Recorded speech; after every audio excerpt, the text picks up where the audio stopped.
Iya, alhamdulillah sekarang soft opening store Bube aku, dan ini ongoing ke cabang ke 60. Insya Allah. Cabang ke 60 di Shopee. mana aja? Bube di seluruh Indonesia. Kok di Shopee? Nama dia. Astagfirullahaladzim.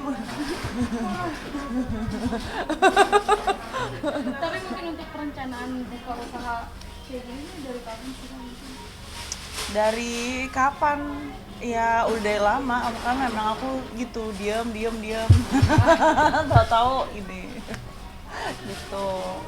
Ini Iya. alasan Kak Inara yang membuka kedai es krim bisa dibilang ya gitu. Mungkin alasannya apa sih Kak? Apakah karena anak-anak juga suka makan es krim gitu? Iya sih, kebetulan memang aku doyan nyemil, anak-anakku juga pastinya doyan nyemil. Siapa sih anak-anak yang nggak doyan nyemil ya kan, gitu. Jadi memang udah passion, aku suka cemilan, suka kuliner. Jadi kenapa enggak aku buka gitu. Dan ini kan lokal ya, gitu. Lokal, halal, dan nggak mahal. Kak, yang membedakan apa sih Kak mungkin dengan es krim yang lain? Ya, es krim aku tuh jadi kita punya 3 varian di sini. Ada vanilla, ada coklat, sama bubble gum. Dan semua varian yang es krim cone-nya ya itu harganya 5.000. 5.000 aja. Jadi bener-bener jajanan bocil. Gitu. Inara sendiri di tengah eranya banyak yang buka juga kedai es krim yang serupa kayak gini. Mungkin apa sih yang membedakan dari Kak Inara mungkin untuk yang ini? Satu, ini kita produk lokal, UMKM, murni UMKM lokal, bukan dari luar ya. Terus juga yang kedua tadi yang aku jelasin halal, karena kita udah ngurus perizinan halalnya. Terus dan nggak mahal gitu, ya, harga start dari 5.000 tadi.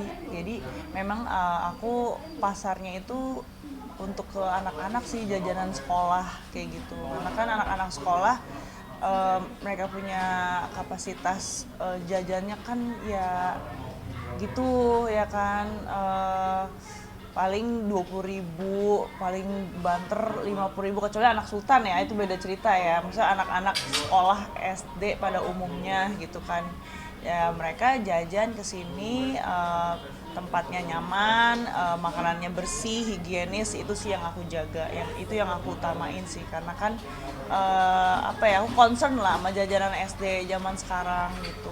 Jadi gimana caranya menciptakan terobosan nih jajanan sekolahan yang bersih dan murah dan halal. Barusan kayaknya udah dijelasin. Kak Inara mungkin ini bisa dibilang puncak karir kakak di tahun 2023 juga nggak sih Kak? Mungkin. Belum sih, belum puncak banget. Insya Allah. Ya pasti ya, insya Allah ada lagi lah ke depannya. Amin. Ya nggak tahu ya, Allah yang lebih tahu lah mau ngasih apa buat aku. Nah, mungkin bisa dibilang di tahun 2023 ini tahun dirimu bersinar Kak. Mungkin menanggapinya seperti apa sih Kak? Karena dirimu mulai merintis usaha, bisnis baru di balik apa namanya, masalah kamu yang lagi kamu hadapi seperti itu Kak. Ya apa ya, aku sih percaya kita sebagai muslim harus berserah diri, harus ikhlas gitu sama semua qada dan qadar dari Allah. Jadi istilahnya kita dikasih ujian, dikasih soal ujian, tapi dikasih kisi-kisinya juga nih sama Allah. Jadi ngejalaninnya itu lebih mudah, lebih ringan gitu. Tadi target bisnis ini sampai berapa Kak? Apa? Targetnya berapa buka usaha lokal? Ya insya Allah ya nggak sebanyak-banyaknya lah. Nggak ada batas maksimal sih. Apa sih yang buat dirimu tertarik terjun ke dunia F&B ini? Ya tadi seperti yang udah aku jelasin sebelumnya, memang aku doyan nyemil, doyan jajan kuliner. Dan dari dulu memang suka gitu sama, kalau dulu maaf aku bilangnya kentang bego. Kenapa sih kok dibilang kentang bego? Soalnya pakai micin. jadi bikin jadi melongo gitu, enak. Karena enak gitu, bukan beneran bikin bego ya, walau alam kalau itu ya berdasarkan penelitiannya, nggak ngerti gimana. Pokoknya karena saking enaknya jadi orang tuh jadi kayak blow on gitu, jadi kayak bengong gitu. Salah satu usaha ini juga bisa disebut cara kamu berinvestasi juga. Iya betul. Jadi semua penghasilan yang udah aku dapetin dari beberapa bulan ke belakang, ya supaya nggak sia-sia gitu ya. Jadi ya aku bangun bisnis lah supaya bisa lebih bertahan lebih lama lah untuk anak-anak. Mohon maaf, mungkin ini menjadi suatu usaha kamu menapik dari omongan di luar sana, nggak sih Kak, yang bilangnya katanya kamu terlalu matre karena mengeluarkan royalti? Ya semua hidup pasti butuh materi ya. Aku yakin nggak ada orang yang nggak matre, nggak butuh materi gitu, karena sekarang mohon maaf gitu, buang air kecil di toilet umum aja bayar. Gitu. Terus anak-anakku juga ada 3, yang mana biaya sekolah, ekstrakurikulernya kan nggak murah. Jadi aku harus memperjuangkan itu semua. Dan mereka kan sekolah itu kan makan waktunya bukan 1-2 tahun ya, tapi kan sampai mereka usia 21 tahun, yang mana ya biayanya pasti besar gitu. Dan aku juga mau memberikan yang terbaik lah buat mereka. Selama memang ada kemampuan untuk ke sana, kenapa enggak gitu. Jadi kenapa sih kok tetap masih mau menjalani usaha? Ya karena memang tuntutan tadi ya bukan buat aku, buat anak-anak. Yang aku jalanin ini ya buat aku gitu, buat aku pribadi. Karena kan aku emang nggak mengharapkan buat aku pribadi yang sebelah sana gitu, buat anak-anak. Ya apa yang aku jalanin sekarang ya ini untuk nambahin buat anak-anak, tentunya buat diri aku pribadi juga gitu. Berarti memang perjuangannya begitu besar untuk anak-anak. Selain membuka usaha juga kemarin kan sempat tutup lagi karena kan royalti diam-diam malah dialihkan ke label lain ya. Iya. Gimana tuh Kak? Bukannya ke label lain, tapi aku nggak tahu perjanjian mereka selama ini. Karena apa ya, yang sangat disayangkan ya mungkin kurang transparansi aja sih gitu. Terus ya kalau mengenai hal-hal yang lebih detailnya mungkin bisa langsung tanya ke lawyer aku ya gitu. Tapi ya sejauh ini ya memang aku nggak pernah dilibatkan sih dalam apapun itu pengambilan keputusan di antara mereka. Berarti ini bisa dikatakan nggak fair ya, apapun itu tertutup, tidak ada komunikasi dan tidak ada transparansi. Ya sebagai istri sahnya saat itu ya aku ya sedih lah, kecewa. Karena ini kan juga untuk anakmu ya, bukan hanya semata-mata untuk dirimu saja. Oh iya jelas. Tuh, karena kan kita sebagai istri kan ya bukan hanya istri ya, tapi kan juga partner ya dalam rumah tangga ya gitu. Kita juga dibebankan tugas untuk mengatur keuangan. Jadi sangat disayangkan kalau kita sendiri juga nggak mengetahui dengan benar dan dengan terbuka gitu, apa sih sebenarnya nih penghasilannya dari mana aja. Oke, udah coba yang mengetahui udah coba komunikasi dengan baik. Terakhir aku coba untuk komunikasi karena aku harus komunikasi lewat lawyer atau manajemennya. Apa yang didapat informasi dari sana? Belum sih, aku belum coba untuk kontak ke sana karena memang sebetulnya yang aku butuhkan ya komunikasi langsung dari bapaknya anak-anak ya gitu. Kalau dari pihak ketiga keempat aku nggak perlu ya, karena yang bukan bermasalah, yang terlibat dalam masalahnya secara langsung ini kan antara kita berdua gitu. Itu dalam arti memang komunikasi sebenarnya masih baik-baik saja. Baik-baik aja, cuman ya belum bisa terlalu terbuka kayak dulu gitu. Jadi itu yang kemarin membuat kamu membuat laporan. Iya, karena ya gimana, aku nggak bisa punya ruang diskusi yang lebih leluasa.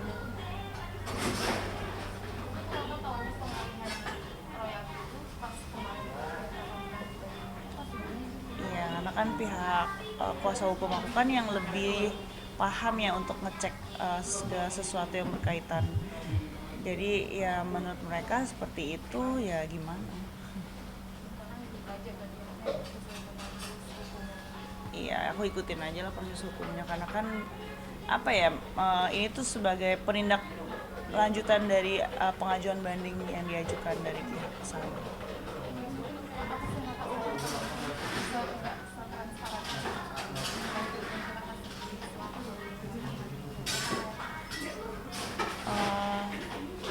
Ya gimana ya? Kan karena dulu kan, kenapa aku nggak terlalu permasalahin, karena kan aku mikir ya sudahlah, orang kita juga masih berumah tangga, masih dalam satu payung yang sama gitu istilahnya. Udahlah nggak usah terlalu dipermasalahin, toh aku juga sebagai istri juga nggak nuntut yang gimana-gimana, aku juga nggak kemana-mana, di rumah aja gitu sama anak-anak. Yang penting anak-anak bisa seneng, udah itu aja cukup gitu, bisa sehat. Nah setelah kejadian seperti ini kan semuanya harus jelas, karena kan di mata hukum itu kan nggak boleh ada yang abu-abu ya, hitam-hitam putih-putih harus jelas gitu, dan pembagian semuanya harus adil gitu. Mungkin terkait dari salah satu lagu yang dari Bang Fikun, katanya dari pihak sana, dari baik ibunya, mereka bilang katanya salah satu lagunya ada yang terlibat, mereka terlibat untuk pembuatan lagu kafir juga. Oh, kalau hal itu sih nggak tahu ya, tapi yang jelas kalau berdasarkan hukum harta gonogini, ini bukan hukum waris ya, hukum harta gonogini ya, yang berhak itu ya kan istri gitu, atau mantan istri istilahnya. Ya, kalau secara hukum waris kan juga dalam Islam ada aturannya, nggak bisa serta merta tiba-tiba ada tantenya, ada omnya, ada ininya semua masuk dalam satu kartu keluarga kebagian, kan nggak begitu ya, ada peraturannya gitu. Siapa yang lebih diutamakan dalam hukum waris? Kenapa?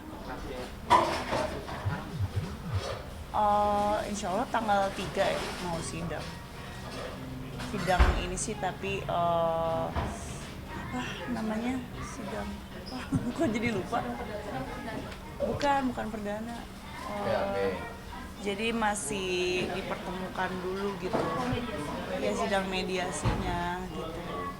Jadi mudah-mudahan melalui sidang mediasi ini kita dari 3 pihak ini, dari aku, dari Virgon, dan dari pihak payable-nya bisa secara damai gitu kita komunikasikan lagi gitu, maunya seperti apa, jadi nggak sampai berlanjut dan berlarut-larut di meja hijau.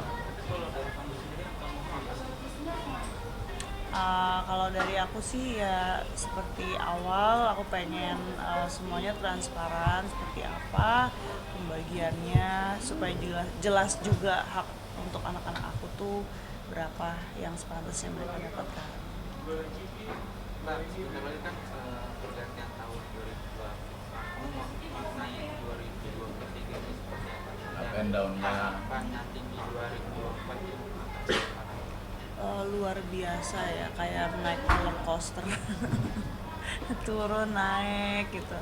Ya mudah-mudahan sih Allah selalu jagain aku supaya nggak sampai turun tapi sampai gedubrak gitu, jatuh bunyi, jangan.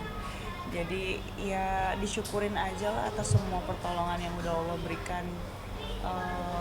Ujian memang diberikan sama Allah, tapi ya selama kita ikhlas, kita pasrah, pasti Allah kasih juga pertolongan dari arah yang nggak diduga. Pasti Allah juga kasih kisi-kisinya nih buat soal ujian yang dikasih ke saya, ke aku gitu. Kak, ini meski anak-anak kita balik lagi, meski anak-anak belum terlalu paham terhadap usaha ini, apakah kakak juga selalu melibatkan kayak minta masukan, mama mau ini kira-kira gimana?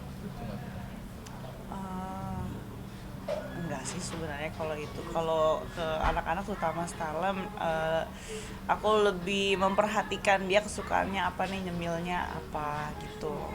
Jadi kan selama ini kita hampir sama nih taste-nya nih ya kan. Ya sudah, karena aku juga suka kentang goreng, suka nugget, suka es krim, boba, ya sudah aku buka usahanya seperti ini. Jadi biar anak-anak juga bisa ikut nikmatin gitu. Secara nggak langsung usaha ini juga ada inspirasi dari cemilan yang disukai oleh sang anak ya. Betul. Kondisinya saat ini seperti apa kak? Kabar Astara alhamdulillah sehat. Sekarang lagi di rumah, lagi libur semester. rencana ibu liburan bersama mungkin anak-anak. Nggak tahu deh kalau liburan ya, tapi kalau kerja sih udah pasti kejar setoran. Soalnya gimana ya, walaupun kita nggak diburu-buru gitu, tapi kalau misalkan harta yang sudah diikhlaskan sebelumnya buat kita tiba-tiba digugat menjadi harta gonogini, itu gimana ya, tinggal di dalam rumah yang menjadi gonogini itu gimana gitu rasanya. Jadi ya pastinya aku pengen punya tempat yang bisa memberikan kedamaian lah di hati aku dan anak-anak gitu. Berarti tahun ini belum ada pikiran untuk berlibur kemana keluar kota atau lebih milih kerja dulu nih? Kalau emang ada pekerjaan yang bisa sambil liburan nggak apa-apa, oke banget. Kenapa enggak? Tapi yang jelas aku pasti lebih ngutamain kerjaan. Berarti dalam arti secara langsung kakak juga sambil menyiapkan ibaratnya gubuk baru lah. Iya, Di samping, betul. Hiruk pikuknya harta gonogini masih Betul. ada Mau rencana. tidak mau. Rencana mau di daerah mana kan? Konsep rumahnya sendiri nanti seperti apa? Yang penting anak-anak bisa lega, main, belajar di situ, nggak sumpek. Yang penting nyaman, yang penting ibadah juga tenang gitu, nggak mikirin hutang gitu. Iya, jadi itu aja sih yang paling penting. Anak-anak sendiri kak udah ada keinginan nggak sih dalam arti gini, menanyakan sesuatu yang Apaan? Coba itu. iya kayak menanyakan perihal dengan butuhnya yang sebelumnya gitu. Apa? Bapak nanyain bapak atau Ah. gimana gitu, kangen gitu. Oh, enggak sih, enggak ada, karena memang alhamdulillah beberapa hari ke belakang ini dedinya lebih intens sih nemuin anak-anak. Jadi masih sering juga ya, dalam arti tidak ada waktu tertentu aja gitu. Iya, alhamdulillah. Gitu. Ya mudah-mudahan seterusnya juga seperti itu.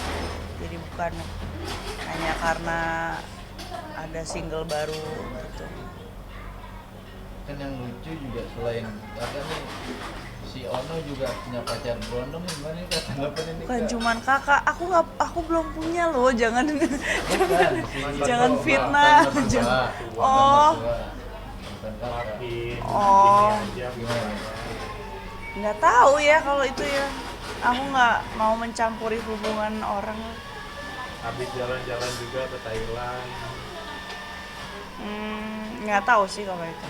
Nggak ngikutin update-nya karena sibuk banget. Iya, sih. Nggak sempet nonton itu TikTok. Tapi dalam pribadi kamu sendiri, setuju nggak sih dengan hubungan? Apa ya, aku nggak tahu sih, aku nggak berusaha untuk cari tahu atau apalagi mencampuri ya masalah dalam ini keluarga orang, karena kan sudah bukan menjadi keluarga aku lagi, walaupun masih menjadi keluarga dari anak-anak aku, tapi ya ada baiknya kita saling menjaga aja. Kayak Nara ini kan ayahnya anak-anak dikabarkan kan memiliki pasangan baru kabarnya. Kalau Kak Nara sendiri mungkin ketika nanti dapat pasangan baru akankah langsung dikenalkan dengan anak atau pikir-pikir dulu sih Kak? Mungkin. Kalau itu belum kepikiran sampai ke sana sih gitu, karena masih fokusnya cari uang buat bisa beli rumah, kantor gitu. Terus ya kalau memang ada pasangan baru, gimana ya, ke anak-anak juga kayaknya aku perlu waktu gitu untuk dikenalin, karena kan mereka masih sangat muda ya untuk bisa mencerna semua hal tersebut gitu. Ketika kemarin dengar ayahnya anak-anak sempat dekat dengan beberapa wanita, mungkin Starla kan sebagai anak yang paling sulung sempat nanyakan ya Kak, terkait kan mungkin bisa dibilang kan jejak digital kan pasti ada ya, mungkin suka menanyakan juga nggak sih? Enggak sih, karena anak-anak aku steril semua dari gadget. Jadi gadget itu sudah aku kasih password sih untuk tiap aplikasinya, jadi mereka nggak bisa buka Google atau streaming YouTube sembarangan gitu tanpa sepengawasan aku. Sangat menjaga banget anaknya kayak. Memang patternnya dari dulu seperti itu, dari jauh hari, dari sebelum ada kasus ini juga memang seperti itu.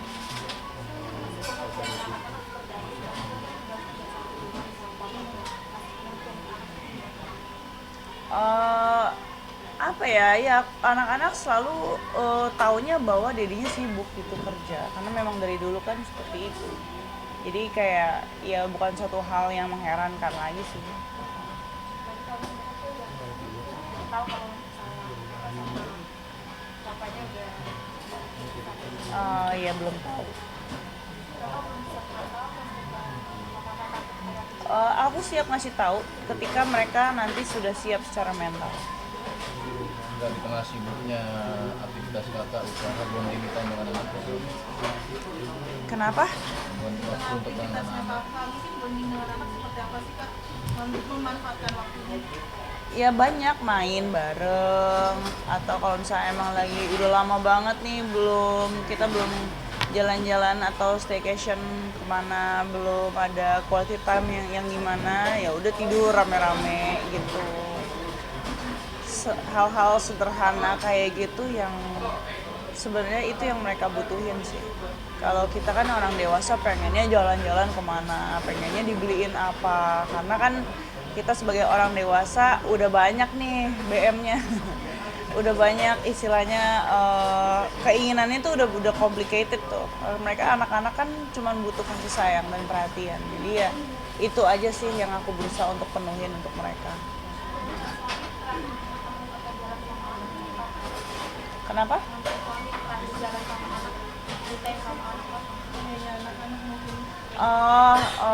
Aku atau Kalau bareng nggak bareng? dedinya?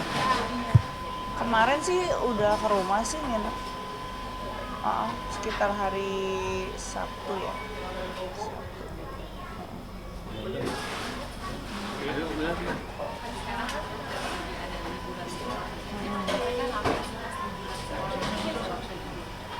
Ya biasanya ya di rumah main. Kalau enggak aku masukin daftarin ke ekskul gitu, ekstrakurikuler apa. Ini rencana mereka aku mau daftarin ekskul taekwondo sama berenang sama ini futsal kayak gitu. Harapan untuk tahun 2024 tadi menjawab pertanyaan dari Harapannya punya rumah baru, insya Allah amin. Punya kantor baru, walaupun udah ada kantor di atas, tapi pengen punya kantor yang lebih nyaman, yang lebih luas gitu. Jadi bisa lebih maksimal untuk menyalurkan ide dan kreativitas bersama tim. Kemudian pengen punya bisnis dan karir yang stabil, insya Allah. Dan ya banyak banget kayak Nobita ya, banyak maunya. Kak Inara, mungkin terakhir kamu kan juga sekarang udah sering juga fashion show, tapi masih juga diduitin bajunya ketat atau segala macam. Kamu nanggapinnya seperti apa? Apa ya? Fashion orang atau taste orang kan beda-beda ya. Dan memang karena aku sekarang lagi terjun ke dunia fashion, jadi ya aku nggak bisa kayak dulu waktu masih menjadi full ibu rumah tangga yang benar-benar pakem itu megang dalam koridor syar'i. Untuk saat ini ya terus terang aja aku harus menyeimbangkan antara karir dan antara dunia dan ini nih dan din gitu. Jadi ya mudah-mudahan aku minta doanya aja ya supaya nanti ketika aku memang sudah settle udah mapan bisa lebih istiqomah lagi dalam syar'i. Karena ya yang penting aku nggak buka hijab dan nggak jilbab gitu ya. Inara, artinya transisi dari bicara soal transisi Inara dulu dengan sekarang banyak perubahan atau apa selain Ya kalau aku secara penampilan nggak ada ya, maksudnya pakai baju sengaja gini untuk nonjolin ini dan itu ya. Kalau memang orang ngelihatnya secara perspektifnya mereka ini kelihatan ininya ya gimana angle foto atau posisi kita foto itu kan nggak bisa kita kontrol setiap saat ya. Ya kalau udah diposting gitu terus masa ya kita take down gitu kan, cuman gara-gara beberapa komentar ya terserah orang aja mau berkomentar apa gitu, karena kan ada orang yang ngelihat postingan emang mencari postingan yang memang bermanfaat, yang memang postingan tentang ilmu, ada yang memang hanya mencari yang hiburan. Ya, ada yang mencari inspirasi untuk fashion. Jadi tiap orang mencari postingan itu kan beda-beda. Ada yang mencari untuk memang mencari hal yang bisa dicari kekurangannya. Jadi ya aku nggak bisa ngontrol perspektif orang gitu.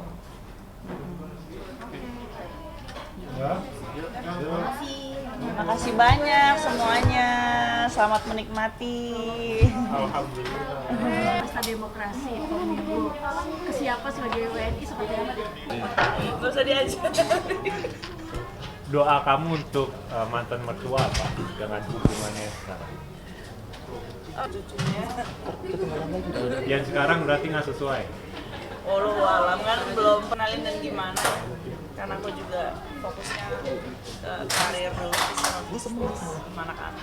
Ini Kak China sendiri menanggapinya seperti apa sih Kak? Apa ya, aku sendiri aku nggak pernah emang mau ikut arisan karena apa ya, maksudnya masih banyak cara untuk menabung gitu, masih banyak cara lain untuk menabung yang sesuai dengan anjuran Nabi gitu. Jadi apa ya, bingung aku mau komentarinnya kalau arisan gitu-gitu karena memang aku nggak pernah ikutan arisan sih. Jadi kalau untuk memilih atau untuk mencegah untuk biar tidak mengalami penipuan seperti itu gimana sih? Nggak tahu sih kalau orang ya, maksudnya ada yang orang yang memang lebih suka arisan, ngumpul-ngumpul. Kalau aku nggak, aku lebih prefer nabung di bank atau nabung di mana gitu dalam bentuk emas gitu, atau misalkan ya investasi dalam bentuk bisnis gitu. Kalau arisan aku nggak pernah sih.